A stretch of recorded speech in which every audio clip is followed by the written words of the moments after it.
We need someone new, but I've got a message for the chairman, guys. It's a little poem I wrote, yeah?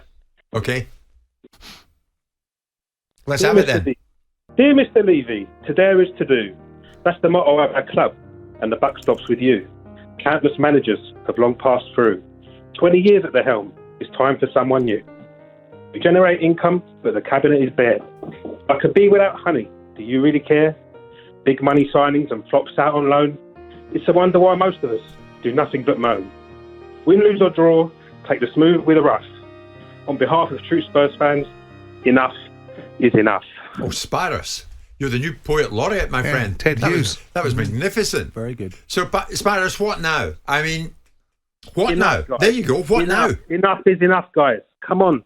22 years the guys had. Simon, you still agree that us Spurs fans are a bit fickle and stuff, do you? No, I didn't say that. I said certain segments of your fan base behave in a fashion that I didn't think was particularly bright. Go on then. Go find someone to buy the club then. See how quickly that happens. Stadium. What's the point in having a great stadium and all that stuff if you're going to have something about bras and knickers or whatever it was you said? Yeah, all fur coat and no knickers. Yeah. Yeah, all fur coat and no knickers. Look, the bottom line is that in an ideal world, what football fans are entitled to is Middle Eastern ownership that comes in and spends as much money as you want it to spend to be able to buy outcomes. If that's what you want for your football club, maybe somewhere along the line someone will come along and buy Tottenham Hotspur. In the meantime... I just want a chairman that knows what he's doing, Simon. I want a chairman that knows what he's doing. Yeah, with due respect, I'm not arguing for or against Daniel. I'm arguing against the ridiculous hysteria. You're fifth in the league. You've got teams like Everton that Simon, spend... come on. I know, but you've also got to you've got to compare like for like. What gives you a God-given right to win anything at Tottenham? I never said it does, but you want a chairman that understands football. Well, who says he doesn't? Who says he doesn't understand football? He spends money properly without wasting it. The amount of money on players that have either been sold to peanuts or out on loan. But your assumption is, Spiros, right? Then your assumption is that Daniel Levy is the person that spends the money. Nothing to do with the director of football, nothing to do with the manager. It's all Daniel Levy. And if that's your assumption, then we'll square that circle and say, then you're right, Daniel Levy's bleeding awful, doesn't know what he's doing. You finished fourth last year in the league.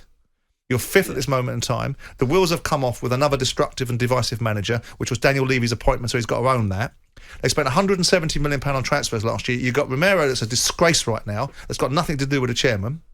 So you tell me what it is that you think he doesn't know besides an inability to deliver a trophy that a lot of teams in this division aren't able to deliver.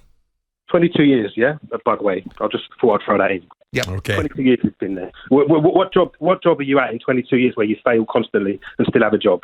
I mean, look at the managers. He's had like 49 managers in 22 years. And you're telling me he knows about football. He's good at making money. He's good at building... well, that's part of football, though, isn't it? But that's part of football, isn't it? Making money out of football and making money... Employ someone to make the football decisions then. Stop doing it yourself. But again, there's an assumption. And I don't see that... Cyrus, listen, thank you for that. We're such an cropping up assumption, Jimmy. For me, I feel like I'm defending Daniel Levy when I don't want to.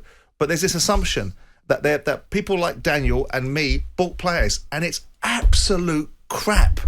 It's crap. It's beyond crap. That you what?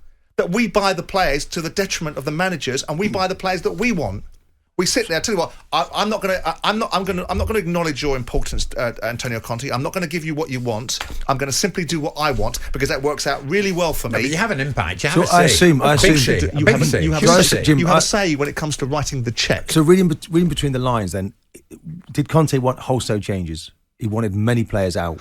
I don't know what he wanted because he didn't tell anybody, did he? Because it seems to me that's going to be the only way this club turns it around. I agree. They need to change it up. They need to change the culture of the football club by buying better players.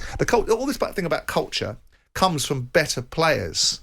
If you've got better players, you'll have a better culture because you're winning more games. The reason why Newcastle's culture has changed is because they've got a better coach and better players. That's it.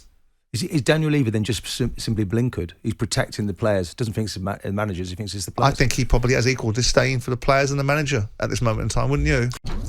Jim White and Simon Jordan.